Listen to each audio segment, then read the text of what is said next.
I had a great suggestion to do a video on George Waltman.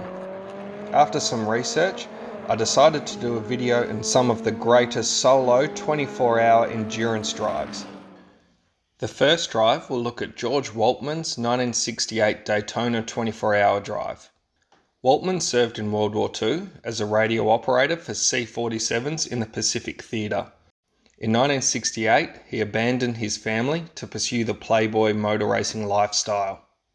He drove, not trailered his race car, a Morgan Plus 4 1,000 miles from his home in New York to Daytona. He then competed in the 24-hour race without a co-driver or a pit crew. Waltman complied with the FIA driver rules by having a rest break for an hour after 4 hours of driving. During this time, he would service the car, take a nap and have a bite to eat. When leaving the pit area and returning to the race, he would place an "out to lunch" sign on the car.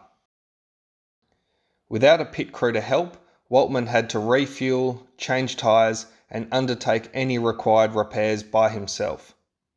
Although the Morgan was one of the slower cars on track, and Waltman could only drive for a total of 20 hours, he completed the race and was classified 30th overall. Amazingly, he was only 5 laps behind actor James Garner's AIR team Corvette that had 4 drivers. What is even more remarkable is that after the 24-hour race was over, Waltman posed for some photos, got himself cleaned up, changed the oil in the car, checked the tyres and drove the car another 1,000 miles back home to New York.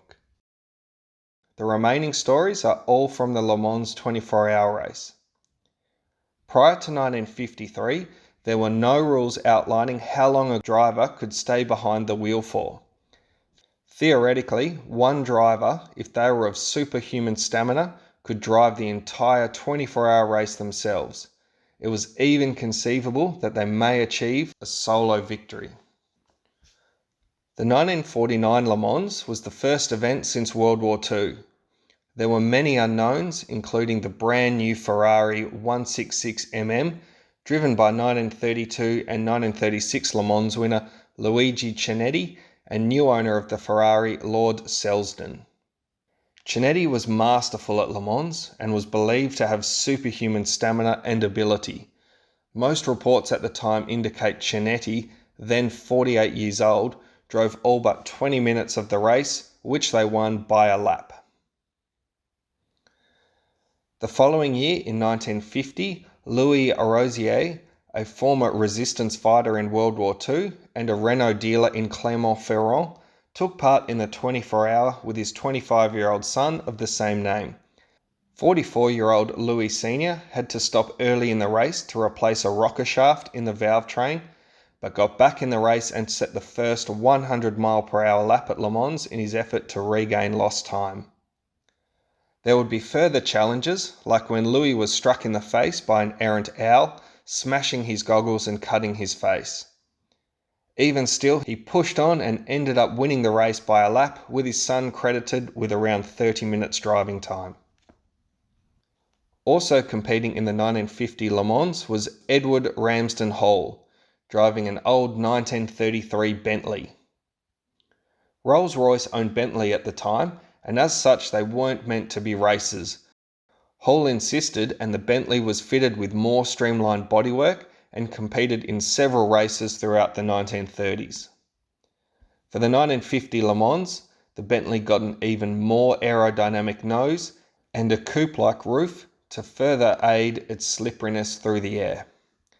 Even still, the Bentley looked ancient compared to the latest offerings from Aston Martin and Ferrari, yet Hall beat all the Ferraris and one of the Astons and finished 8th overall.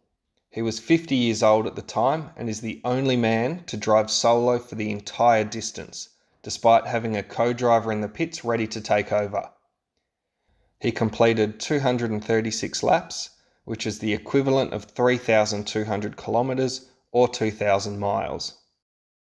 When asked by journalist Dennis Jenkinson what the toilet arrangements were, Hall replied, "Green overalls, old boy." Reports during the 1950s said that Frenchman Pierre Levegh had attended every 24-hour Le Mans since it began in 1923, and he badly wanted a French car to win. So in 1952, Levegh ordered his own French-made Talbot and set about modifying it, as the Talbot factory had forbid him to make changes to the factory cars. Levegh modified his new car by lightening the conrods, raising the red line to 5,200 RPM, fitted 3 twin Weber 45mm carburetors instead of the Solexes, had a complete duplicate wiring system installed, a larger fuel tank fitted, and the exterior featured an all-enveloping aluminium body concealing a spare tyre in the wing. Levegh made these changes as there would be tough competition from Jaguar, Ferrari, and back in competition for the first season after World War II, Mercedes-Benz. Jaguar had won the previous year, but added an ill-advised nose design for 1952 that had them all retired within the first 4 hours from overheating. The Ferraris began to fade into the night, which left Levegh battling with the Mercedes 300 SLs until he took the lead around 2 a.m. With each stop, Levegh's co-driver, his wife and team boss Tony Largo, did all they could to get him out of the car, but he refused. At one point, Levegh's co-driver reportedly even tried to physically remove the exhausted driver, but was pushed away. After almost 23 hours into the race, the Talbot failed to come past the pits, the crankshaft broken. A French driver in a French car leading the most prestigious race by 4 laps for almost 23 hours was now a national villain. There are 2 reports of what happened. A common one is that Levegh was so exhausted he over-revved the engine, briefly grabbing second instead of fourth as he accelerated onto the Mulsanne straight. But the Talbot had a pre-selected gearbox, with second and fourth lying in opposite directions from third on the shift quadrant, not side by side as on a gate shift, which is much harder to confuse. Another that came out after Levegh's death was that he knew from the start there was a problem with the bottom end of the Talbot straight 6, and he felt his co-driver wouldn't have the fine touch to keep it running. His only choice was to run the entire race solo. So Levegh's epic race was as much a drive of mechanical sympathy as it was human endurance.